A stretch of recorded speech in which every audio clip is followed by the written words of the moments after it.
அதாவது ஐக்கிய மக்கள் சக்தி, அதே போன்று நல்லாட்சிக்கான தேசிய முன்னணி, அதே போன்று அகில இலங்கை மக்கள் காங்கிரஸ் ஆகிய 3 கட்சிகளும் இணைந்து இந்த உள்ளூராட்சி சபை தேர்தலிலே கரம் கோர்த்திருக்கின்றன. எனவே அவர்கள் தங்களுடைய மகுட வாசகமாக ஒன்றாய் இணைந்து உயர்வோம், ஒன்றாய் இணைந்து உயர்வோம் என்கின்ற மகுட வாசகத்தோடு இந்த தேர்தல் களத்திலே களமிறங்கி இருக்கின்ற இந்த வேளையிலே இப்பொழுது இலங்கை அரசியலில் மிக பெரும் எதிர்பார்ப்பாக இருக்கின்ற நாளைய எதிர்காலம், அதே போன்று நாளைய மக்களின் நம்பிக்கையாக இப்பொழுது எழுந்து கொண்டிருக்கின்ற அரசியல் நட்சத்திரம் கௌரவ எதிர்க்கட்சி தலைவர், எங்கள் அன்புக்குரிய ஐக்கிய மக்கள் சக்தியின் தலைவர் சஜித் பிரேமதாச அவர்கள் இப்பொழுது வருகை தந்து கொண்டிருக்கிறார்கள். அவர்களை அன்போடு வருக வருக என மீண்டும் மீண்டும் வரவேற்றுக் கொண்டிருக்கின்ற இந்த வேளையிலே அவதானி தொலைக்காட்சி ஊடாக இன்றைய தேர்தல் வேட்பாளர்களை அறிமுகம் செய்கின்ற நிகழ்வினை நீங்கள் கண்டுகளிக்க முடியும். இப்பொழுது எங்களுடைய கௌரவ சஜித் பிரேமதாஸ் அவர்கள் வருகை தந்து கொண்டிருக்கிறார்கள்.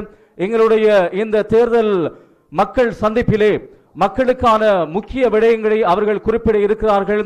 தேசிய அரசியலிலே என்ன நடந்து கொண்டிருக்கிறது, உள்ளூராட்சி மன்ற தேர்தல் என்ன நடக்க போகிறது, அதே போன்று எவ்வாறான செல்வாக்கை எதிர்காலங்களிலே ஐக்கிய மக்கள் சக்தி என்கிற இந்த எதிர்க்கட்சி இந்த நாட்டினுடைய அரசியல் பரப்பிலே செலுத்தப் போகிறது என்கின்ற பல்வேறுபட்ட விடயங்களை தெரிவிப்பதற்காக இப்பொழுது முக்கிய விசேட அதிதியாக எதிர்க்கட்சி தலைவர் கௌரவ சஜித் பிரேமதாஸ் அவர்கள் வருகை தந்து கொண்டிருப்பதை நாங்கள் காணக்கூடியதாக இருக்கிறது. இப்பொழுது இலங்கையிலே பலம் பொருந்திய ஒரு அரசியலை உருவாக்க வேண்டும் என்கின்ற ஒரு பலத்த எதிர்பார்ப்போடும் பேராசையோடும் மக்கள் ஒவ்வொரு நாளும் தவித்துக் கொண்டிருக்கின்ற அல்லது எதிர்பார்த்து கொண்டிருக்கின்ற இந்த வேளையிலே இப்பொழுது உள்ளூராட்சி மன்ற தேர்தல் இடம்பெறலாம் என்கின்ற ஒரு நம்பிக்கையும் மக்கள் மத்தியிலே தொழில்விட்டிருக்கின்றது. இப்பொழுது இந்த வேளைக்கு வருகை தந்திருக்கின்ற எதிர்க்கட்சி தலைவர் கௌரவ சஜித் பிரேமதாஸ் அவர்களை அன்போடு நாங்கள் வரவேற்றுக் கொள்கின்றோம். We warmly welcome our opposition leader Mr. Sajith Premadasa. இந்த வேளையிலே எங்களுடைய நல்லாட்சிக்கான தேசிய முன்னணியினுடைய பிரதி தவிசாளர் பொறியியலாளர் அப்துல் ரஹ்மான் அவர்களை அன்போடு மீண்டும் அழைக்கின்றோம் உரை நிகழ்த்துவதற்காக.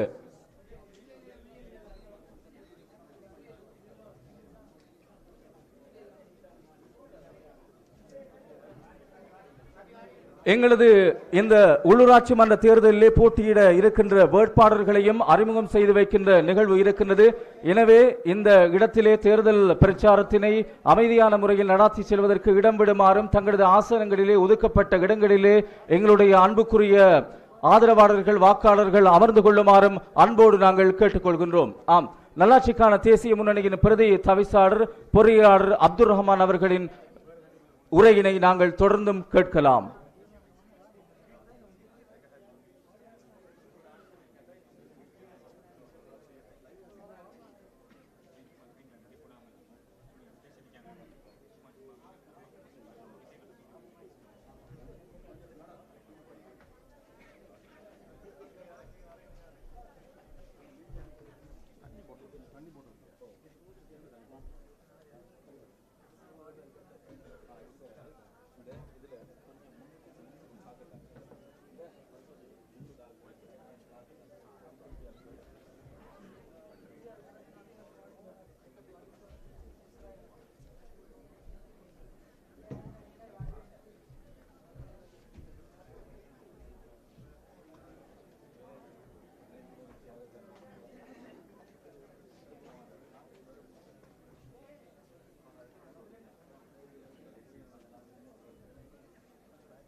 இங்கே இந்த பொதுக்கூட்டத்தில் பிரதான உரையை ஆற்றுவதற்காக வந்திருக்கின்ற எதிர்க்கட்சி தலைவர், கௌரவ எதிர்க்கட்சி தலைவர், எஸ்ஜேபி கூட்டணியுடைய தலைவர் கௌரவ சஜித் பிரேமதாசா அவர்களை நான் உங்கள் சார்பாக, இந்த மக்கள் சார்பாக இந்த வேளையிலே நான் வரவேற்றுக் கொண்டு இன்னும் ஓரிரு நிமிடங்களில் உரையை முடித்து நான் பேசிய சில சாரங்களை அவருக்கும் ஆங்கிலத்தில் சிறிதாக உரையாற்ற வேண்டிய தேவையும் இருப்பதனால் மிக சிறிதாக முடித்து அதன் பின்னர் எங்களுடைய கௌரவ சஜித் பிரேமதாஸ் அவர்கள் உங்களோடு பேச வேண்டிய அந்த விடயங்களை பேசுவார்கள். எனவே சகோதரர்களே, அந்த நம்பகத்தன்மையை நாங்கள் பார்த்தோம். பதவி காலடிக்கு வந்தாலும் மக்கள் சார்பாக நின்று அதனை செய்கிற அந்த நம்பகமுள்ள ஒருவராக நாங்கள் கண்டோம். இப்போது அந்த ஆணையினை நல்ல ஐக்கிய மக்கள் சக்தி இப்போது மக்களிடம் கோரி நிற்கிறது. அதுபோலத்தான் இன்னும் ஒரு விடயத்தை நான் சொல்ல வேண்டும். இந்த பிராந்திய மக்களுடைய விடயம் தொடர்பாக கொரோனா காலத்தின் போது உங்களுக்கு தெரியும், நமது பிரதேசம், காத்தாங்குடி பிரதேசம் மிக அநியாயமான முறையில் முடக்கப்பட்டிருந்தது. விஞ்ஞானபூர்வமான மருத்துவ ரீதியான எந்த காரணங்களும் இல்லாமல் மிக அநியாயமான முறையில் முடக்கப்பட்டு அந்த முடக்கம் நீண்ட காலம் நீடித்தது. எல்லாரும் நாங்கள் மிகவும் கஷ்டப்பட்டோம். வாழ்வாதாரமின்றி, அடிப்படை வசதிகளின்றி எங்களுடைய தேவைகளை பூர்த்தி செய்ய முடியாமல் மிகவும் கஷ்டப்பட்டோம். அந்த நேரத்தில் இந்த மக்களுடைய பிரச்சனை, இந்த மக்கள் உங்கள் சார்பாக எங்களுடைய கௌரவ சஜித் பிரேமதாஸ் அவர்களிடம் நான் சொன்னபோது அவர் என்னையும் அழைத்து அங்கே அலுவலகத்தில் வைத்துக் கொண்டு உரிய அதிகாரிகளோடு உரையாடினார்.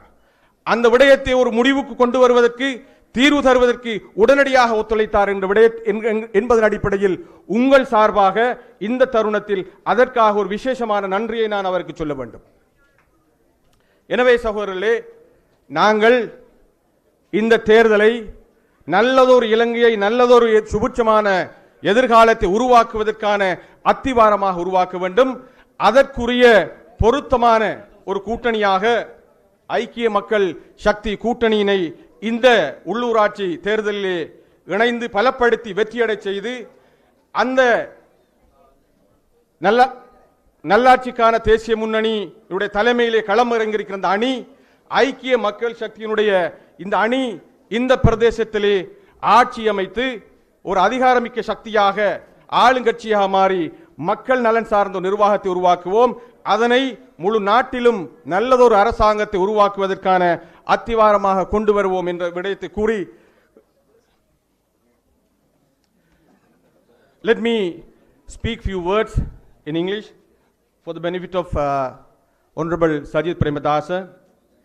First of all, I should thank you for taking all the trouble for coming over here to meet our people, to share your thoughts, to share your visions about the country's future and how you are going to give solution and give a new system of governance in this country as a solution to the problem of the people, which has been objected, protested all this time by the people on the streets and everywhere.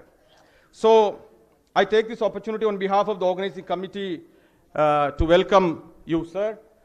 We are very pleased to have your presence in this occasion.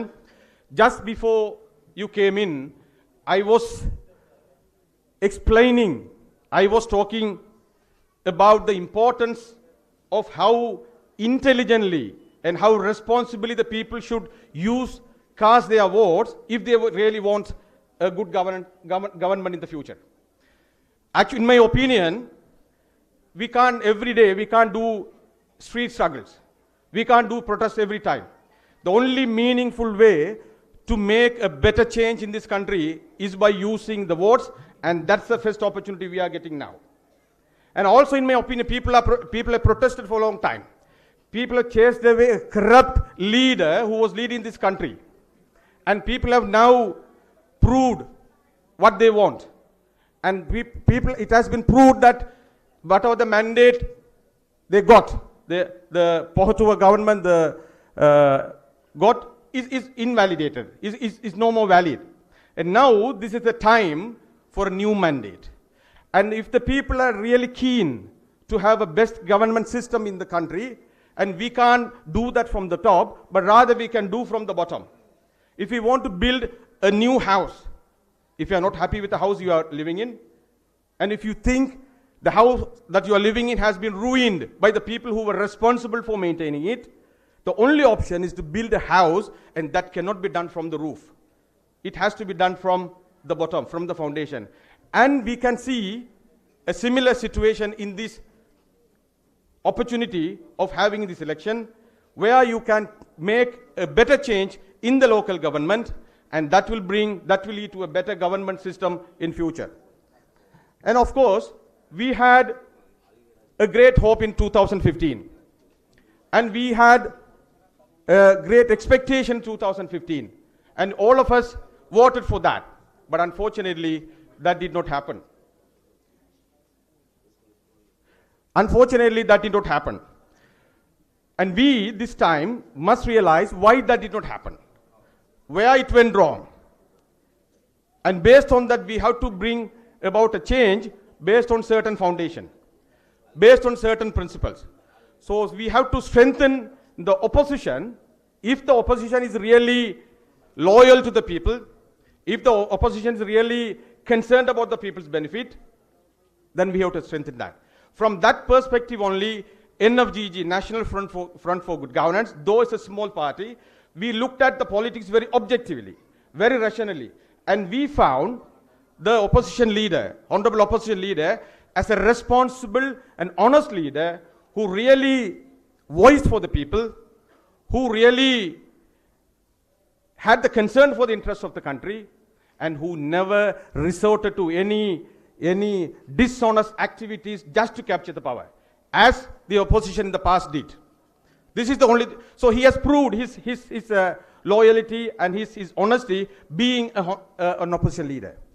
And also when the opportunity came to his feet almost, when the struggle was going on, the Aragale was going on, when the Prime Minister stepped down, there was an opportunity for him to grab the power by accepting the Prime Minister's post.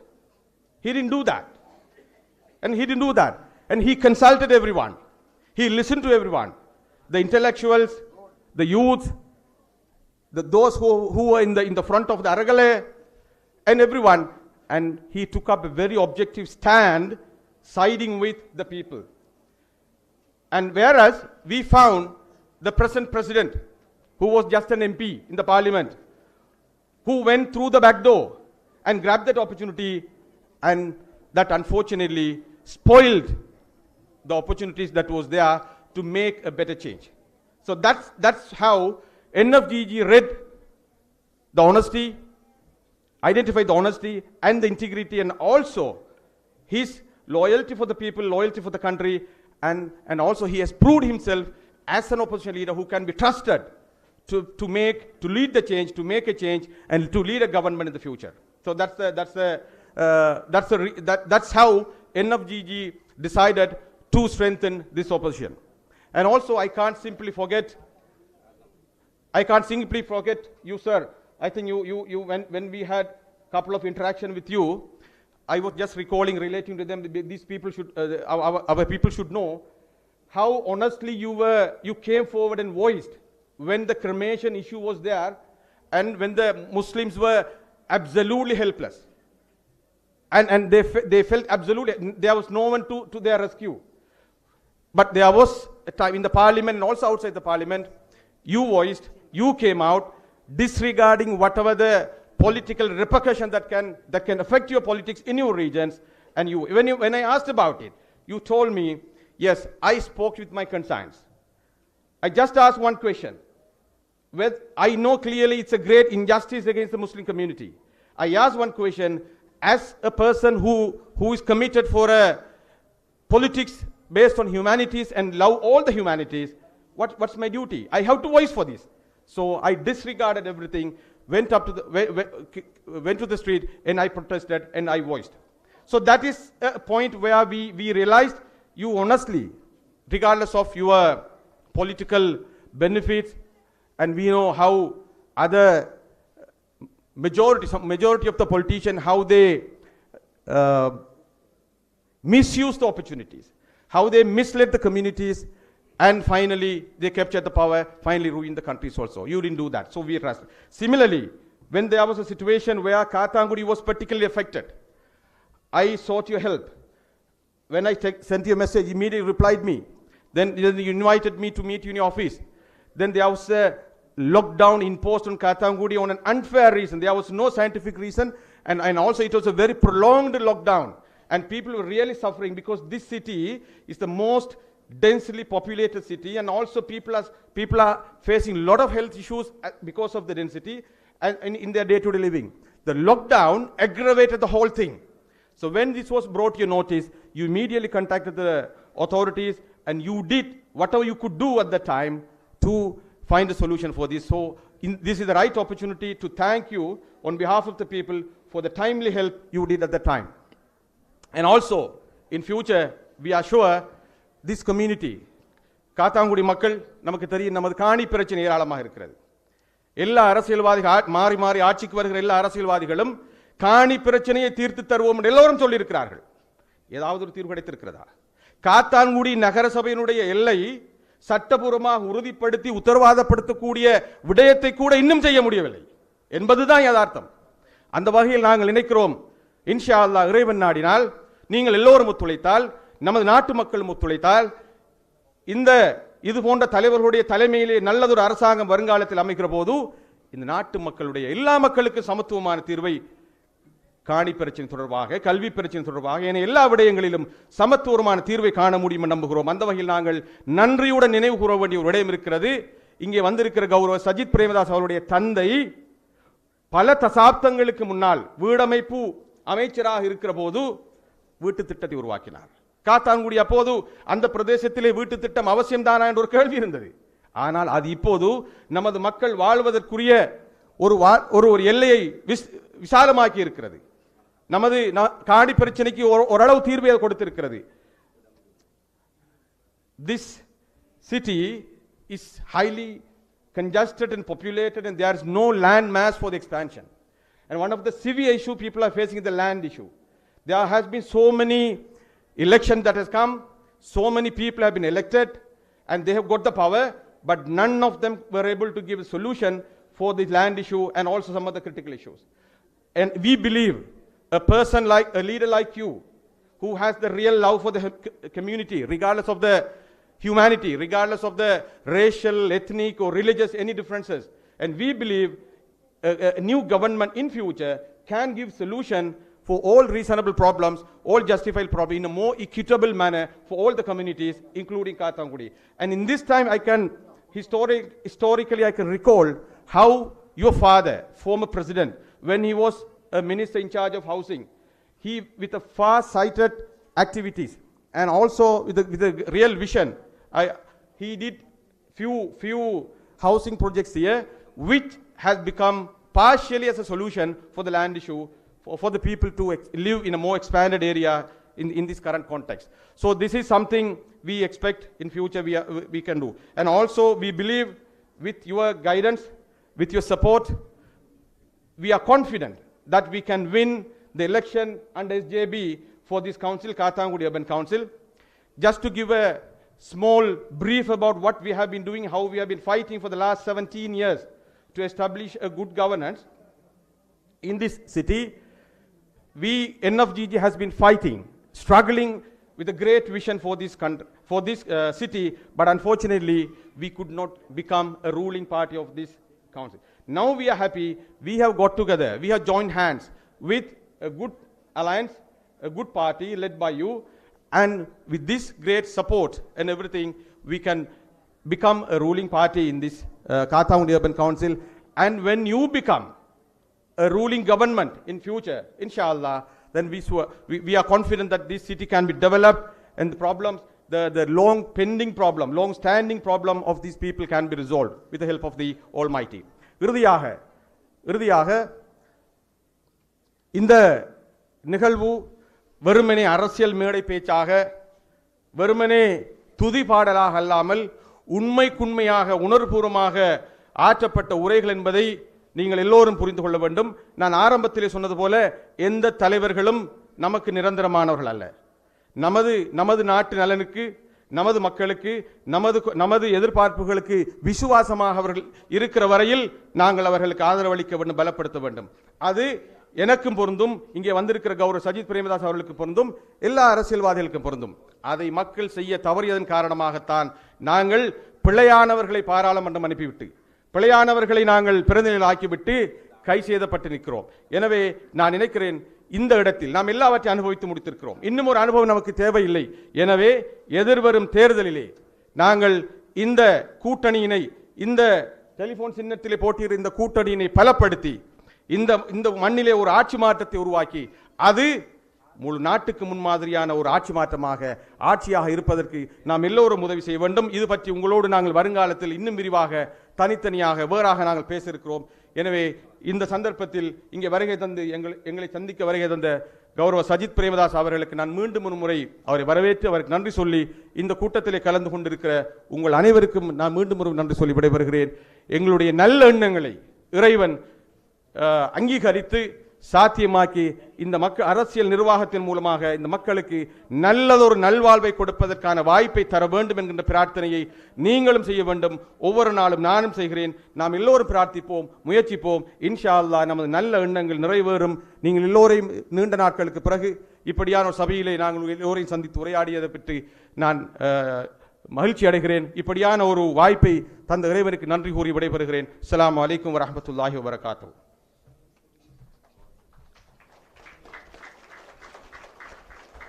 ஆட்சி மாற்றம் வேண்டாம், ஆட்சி முறையில் மாற்றம் வேண்டும். கல்வி தகைமையுள்ளோரை விட தரமிக்கவர்கள் தலைமைத்துவத்திற்கு தகுதியானவர்களே என்பதை தன்னுடைய உரையிலே பறைசாற்றி சென்ற நல்லாட்சிக்கான தேசிய முன்னணியினுடைய பிரதி தவிசாளர் பொறியியலாளர் அப்துல் ரஹ்மான் அவர்களுக்கு நாம் மனமார்ந்த நன்றிகளை தெரிவித்துக் கொள்கின்றோம். ஆம், ஐக்கிய மக்கள் சக்தியினுடைய தலைமையின் கீழ் நல்லாட்சிக்கான தேசிய முன்னணி, அதை போன்று அகில இலங்கை மக்கள் காங்கிரஸ் ஆகிய கட்சிகள் இணைந்து இந்த உள்ளூராட்சி மன்ற தேர்தலிலே களமிறங்கி இருக்கிறார்கள். மக்கள் சந்திப்பு, அதை போன்று வேட்பாளர்களை அறிமுகம் செய்து வைக்கின்ற இந்த நிகழ்வுக்கு நமது நாட்டினுடைய எதிர்க்கட்சி தலைவர் கௌரவ சஜித் பிரேமதாஸ் அவர்கள் வருகை தந்திருக்கிறார்கள் என்பதும் ஒரு மகிழ்ச்சிகரமான செய்தி. ஆம், அடுத்து நீங்கள் ஆவலோடு எதிர்பார்த்து காத்திருக்கின்ற முக்கியமான ஒருவரின் உரை இடம்பெறப் போகிறது. 1967 ஆண்டு இந்த நாட்டிலே பிறந்தவர்.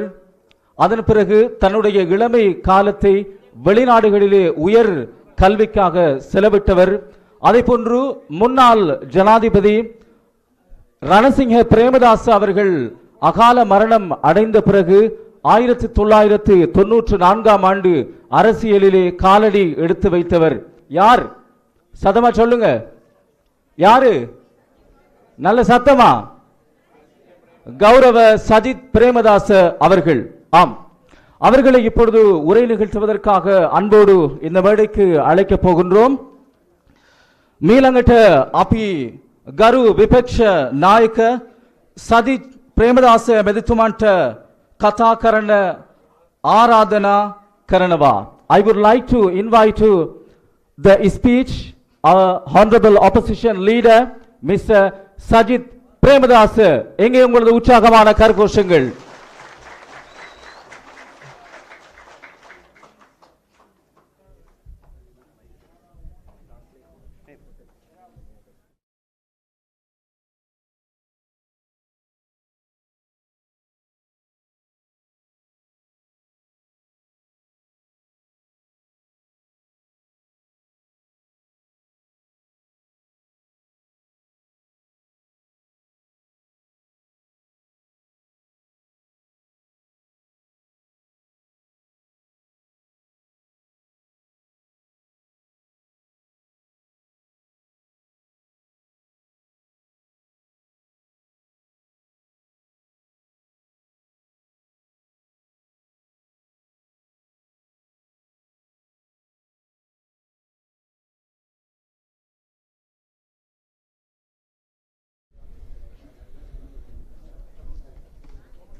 පැමිණ සිටින සියලුම දෙනාට සුබ දවසක්. ඒ වගේම සුබ සන්ධ්‍යාවක්. මා හිතාදර සමගි ජන බලවේගයේ අපේ ගරු සංවිධායක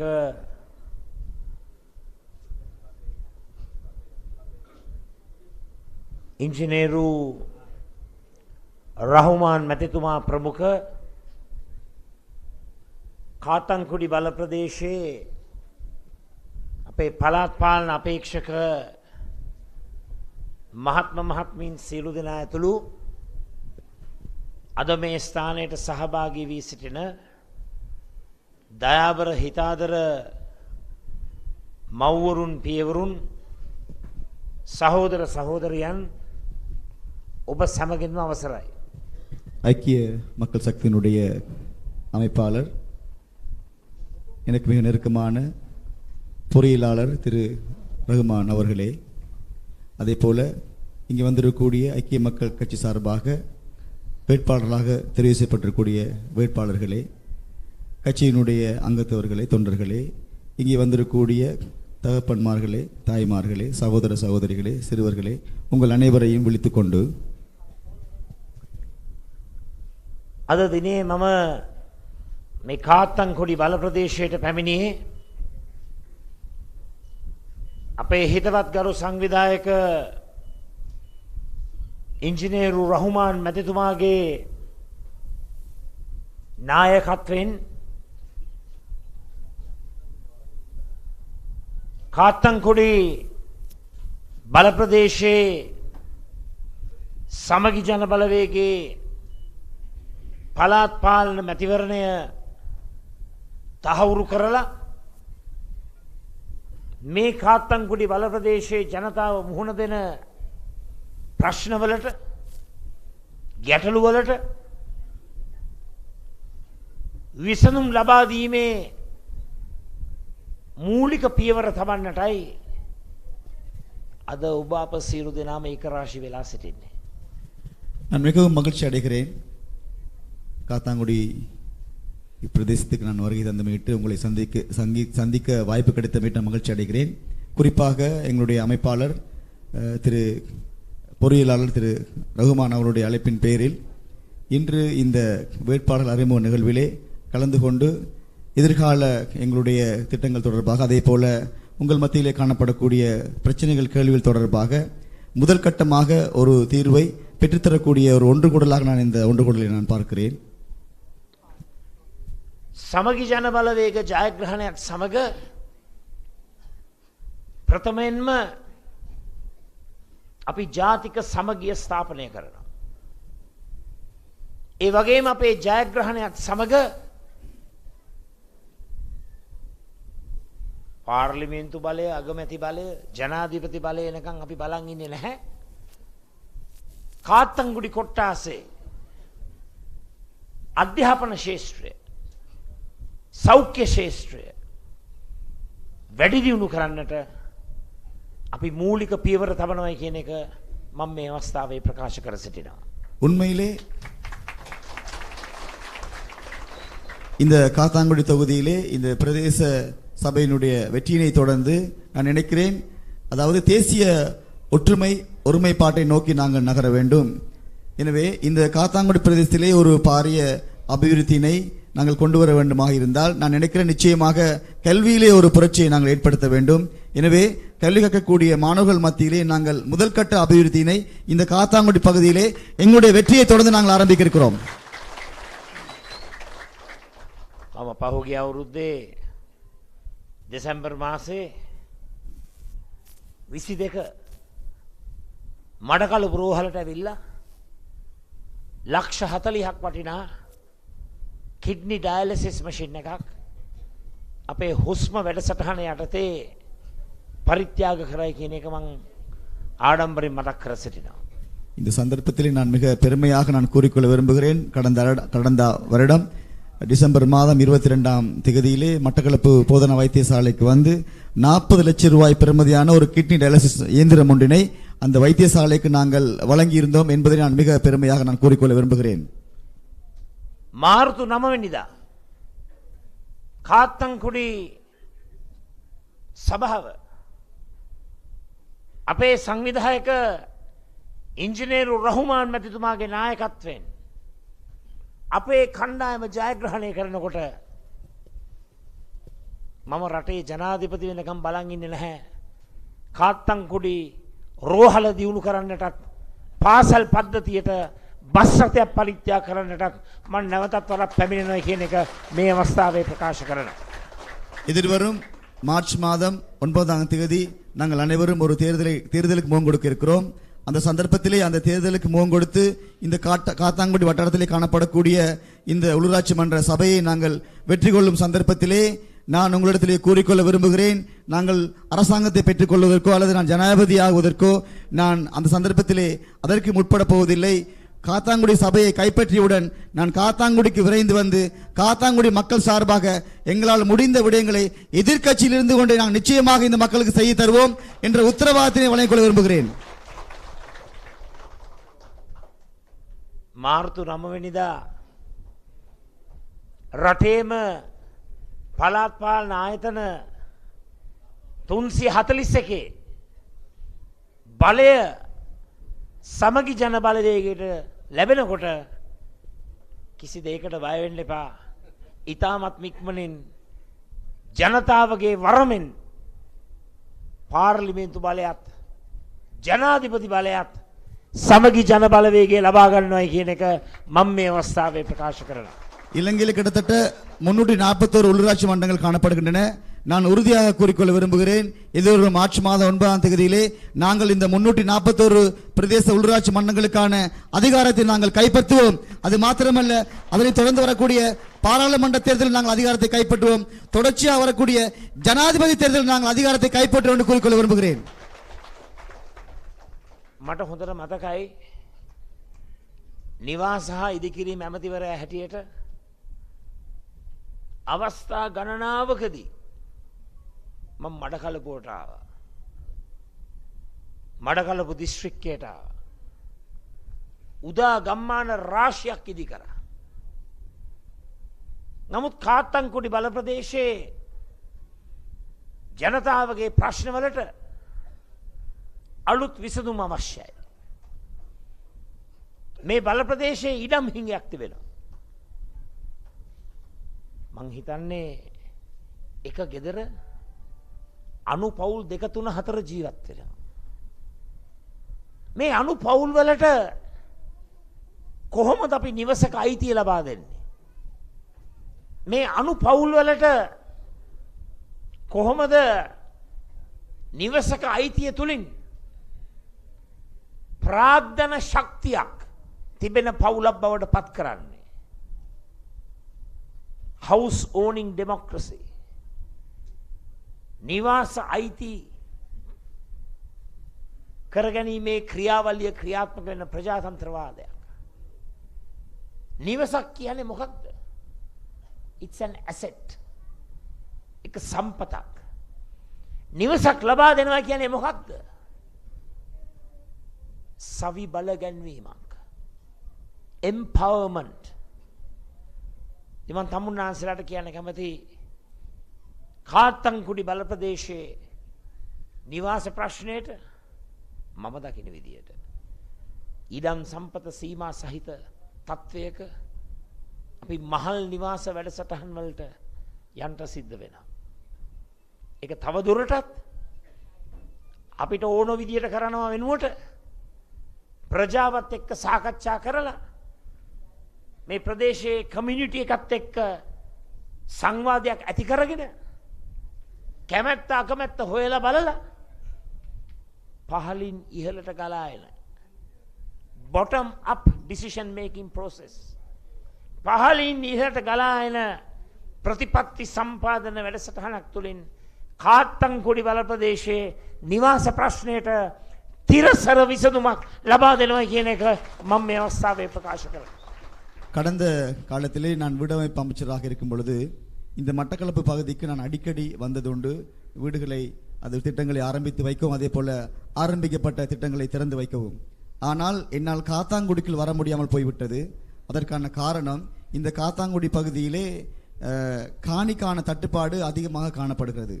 நான் நினைக்கிறேன் ஒரு வீட்டிலே 2-3 குடும்பங்களுக்கு மேல் வசிக்கக்கூடிய ஒரு நிர்பந்த நிலை தற்பொழுது இந்த காத்தாங்குடி மக்கள் மத்தியிலே காணப்படுவதாக நான் அறிந்தேன்.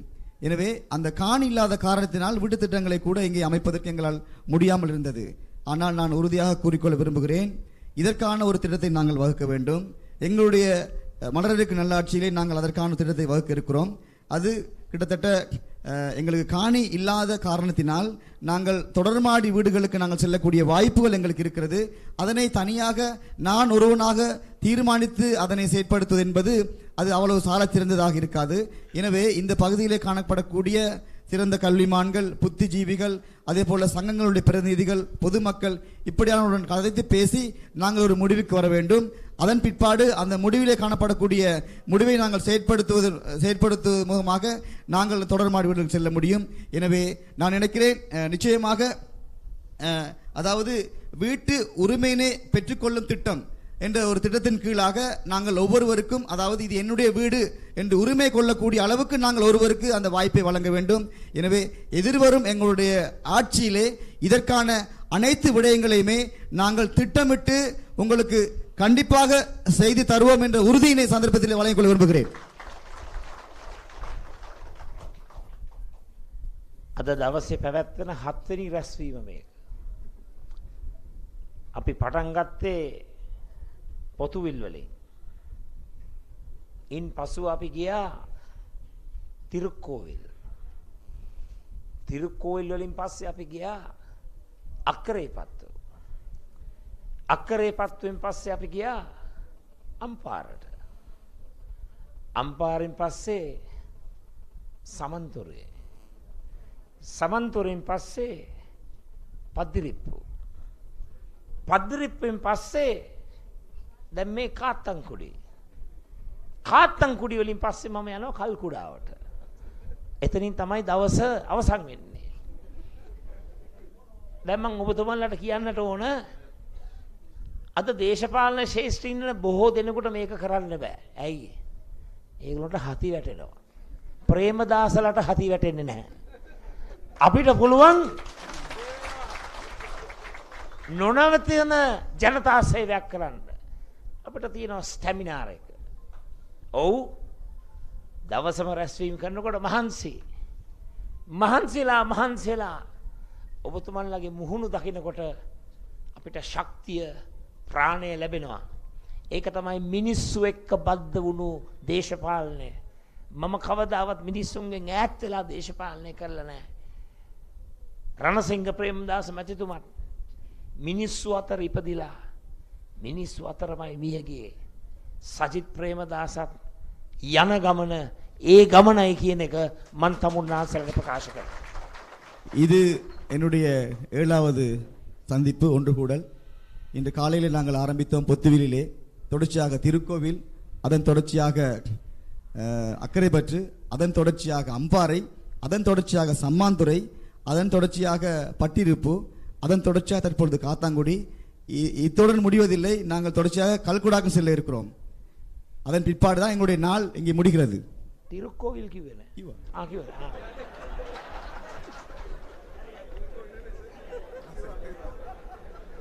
எனவே இப்படி ஓட முடியாது, அவர்கள் கலைத்து விடுவார்கள்.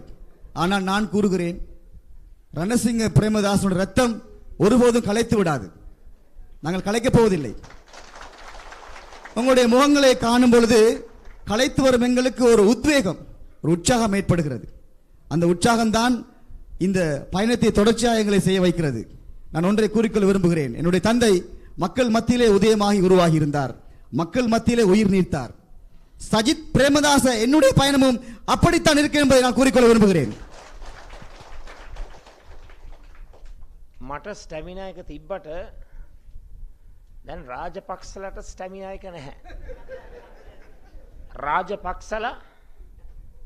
රාජපක්ෂලට ජැක් ගහපු මේ කාත්තන් කුඩියේම අය ලැජ්ජ නැතුව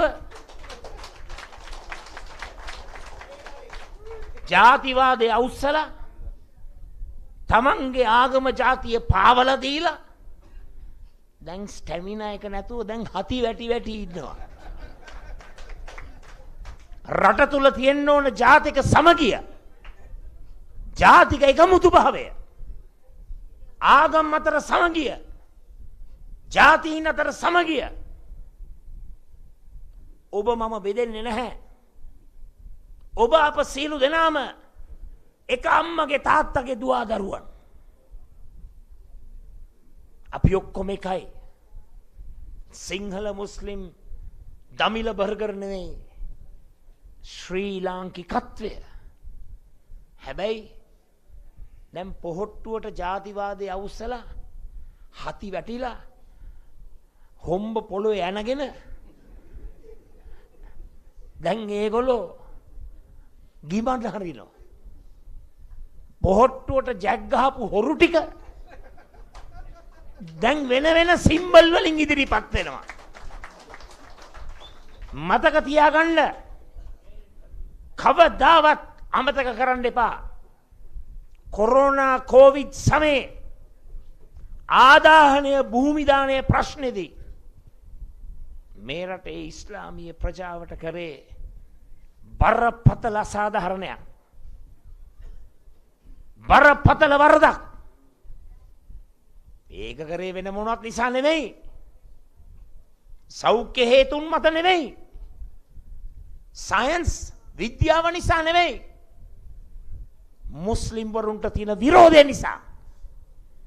ලැජ්ජ නැතුව කාට්ටන් කුඩියේ මිනිසුත් ගිහිල්ලා ඒකට ජැක් ගැහුවා. තනතුරු වලට තියෙන පෙරේතකම, තනතුරු වලට තියෙන කෑදරකම, මේ සංස්කෘතිය අපි වෙනස් කරන්නට ඕන. මම ආඩම්බරෙන් කියනවා මම සුපිරිසිදු සිංහල බෞද්ධයෙක්. සුපිරිසිදු සිංහල බෞද්ධයෙක් නිසා තමයි ආදාහනය භූමිදානය ප්‍රශ්නේදී අර හැම ජාතීන්ටම සලකනවයි කියන නායකයෝ ගිහිල්ලා ඇඳ යට රිංගල හැංගෙනකොට මුස්ලිම් මිනිස්සෙක් දිහා බලන්න බයයි, කතා කරන්නේ නැහැ. වකුටු වෙලා නිවටය වගේ හැංගිලා ඉන්නකොට ආදානය භූමිදානය ප්‍රශ්නේදී මහපාරට බහැලා මේ රටේ මුස්ලිම් ප්‍රජාව වෙනුවෙන් පෙනී හිටපු එකම ජාතික පක්ෂය සමගි ජන බලවේගය කියන එක මම මේ අවස්ථාවේ ප්‍රකාශ කරනවා. எனக்கு ஓடுவதற்கு சுற்றி திரிவதற்கு உற்சாகம் இருந்ததுக்கு என்ன, ஸ்டெமினா இருந்ததுக்கு என்ன, ராஜபக்ச அவர்களுக்கு ஸ்டெமினா எல்லாம் இறங்கி விட்டது தற்பொழுது. இந்த ராஜபக்ச அவர்களுடன் சேர்ந்து உங்களோட ஊர்லேயும் சில ஆட்கள் போயிட்டு அவங்களோட முட்டு கொடுத்து நின்றவங்க இப்போ முட்டு கலண்ட உடனே அவங்களோட மூட்டு கலண்டு போய் எங்கே போகிறோன்னு தெரியும் இப்போ தெரிஞ்சு கொண்டிருக்காங்க. இப்போ அவங்க மொட்டில் வராமலுக்கு வேறு வேறு சின்னத்தில் வந்திருக்காங்க. இப்போ மொட்டில் வந்து அடி உள்ள மட்டும் பயம் அவங்க எல்லாருக்கும். நீங்கள் அடிப்பீங்க மொட்டில் வந்து அதனால் பயம் அவங்களுக்கு. எனவே அவங்க இன்றைக்கு என்ன செய்யறேன்னு தெரியாமலுக்கு சுட்டி திரிகிறாங்க. சரிதானே? நான் கூறிக்கொள்ள விரும்புகிறேன், அதாவது அன்றைக்கு எங்களுடைய முஸ்லீம் மக்களுடைய ஜனாசாக்களை அவங்க என்ன செஞ்சாங்க, தகனத்துக்கு உட்படுத்தினாங்க. அதில் எந்த விதமான விஞ்ஞான நோக்கங்களோ அல்லது வைத்தியருடைய சிபாரசுகளோ அதில் இல்லை. அதனுடைய உள்நோக்கம் வந்து முஸ்லீம் மக்கள் மத்தியில் காணப்பட்ட குரோதங்கள், விரோதங்கள், துரோகங்கள் தான் அது காரணம். ஆனால் அந்த காலகட்டத்தில் நீங்க பிரதிநிதிகளாக பாராளுமன்றத்துக்கு அனுப்பினவங்களும் இந்த மொட்டு கட்சிக்கு ஜக்கடிச்சவங்களும் வேடிக்கை தான் பார்த்து கொண்டிருந்தாங்க. எனவே அவங்களுக்கு செய்யறதுக்கு வழி இருக்குல்ல. ஆனால் இந்த ஜனாசாக்களை வந்து அவங்க எரிக்கும் பொழுது நிச்சயமாக இது வந்து முரணான ஒரு காரியம், இப்படி செய்யக்கூடாது என்று முதலாவதாக வீதிகளுக்கு இறங்கி இந்த ஜனாசா எரிப்புக்கு விரோதமாக இலங்கையில முதலாவது வீதியில இறங்கி போராடிய கட்சி ஐக்கிய மக்கள் சக்தி என்பதை தெளிவாக கூறிக்கொள்ள விரும்புகிறேன். සමහරව හිතනවා මිත්‍රවරුනි, කලිසම ඇඳහම, ෂර්ට් එක ඇඳහම, ටයි එක ඇඳහම, කෝට් එක ඇඳහම මහ ලොකු පොරක් කියලා. හැබැයි පහුගිය කාලේ රාජපක්ෂලා කියනකොට කෝට් එක ගැලෙව්වා. රාජපක්ෂලා කියනකොට ටයි එක ගැලෙව්වා. රාජපක්ෂලා කියනකොට ෂර්ට් එකක් ගැලෙව්වා, කලිසමත් ගැලෙව්වා, අනේ දෙයනේ යට ඇඳුමත් ගැලෙව්වා. මම නම් පුදුම වෙන්නේ නැහැ. රාජපක්ෂලා කිව්වනම් ආගමත් පාවලා දෙයි. ආගම පාවලා දුන්නා. ආගම පාවලා දුන්නා.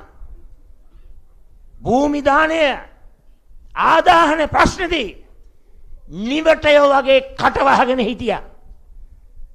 රට කාපු රාජපක්ෂලගේ සෙරප්පු ලෙව කන්න ගියා. කාත්තන්කුඩි අනාගතය එතන නෙවෙයි.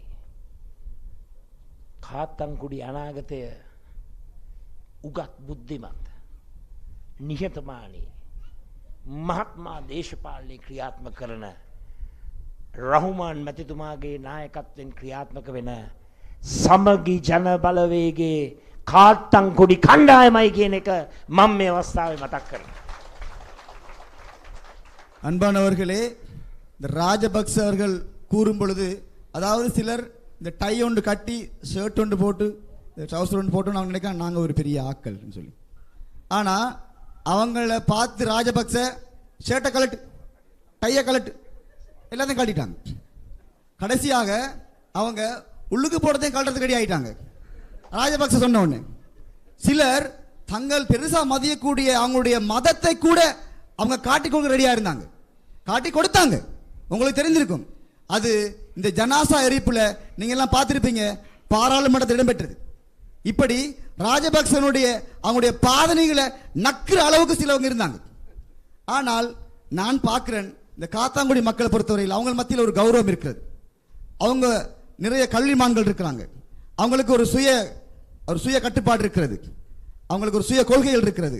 எனவேதான் நான் நினைக்கிறேன், எங்களுடைய அமைப்பாளர் பொறியியலாளர் ரகுமான் அவரிடத்தில் சேர்ந்திருக்கக்கூடிய இந்த அணியும் நிச்சயமாக இந்த அணியானது இந்த காத்தாங்குடி மண்ணுக்கு ஒரு பெரிய செய்தியை எதிர்காலத்தில் இந்த சபையை வெல்றது மூலமாக சொல்லும் என்ற நற்செய்தியை சந்தர்ப்பத்தில் நான் கொடுக்க விரும்புகிறேன். සමහරු කියනවා ජනාධිපති තමන්ගේ පැත්තේ නැත්තම්,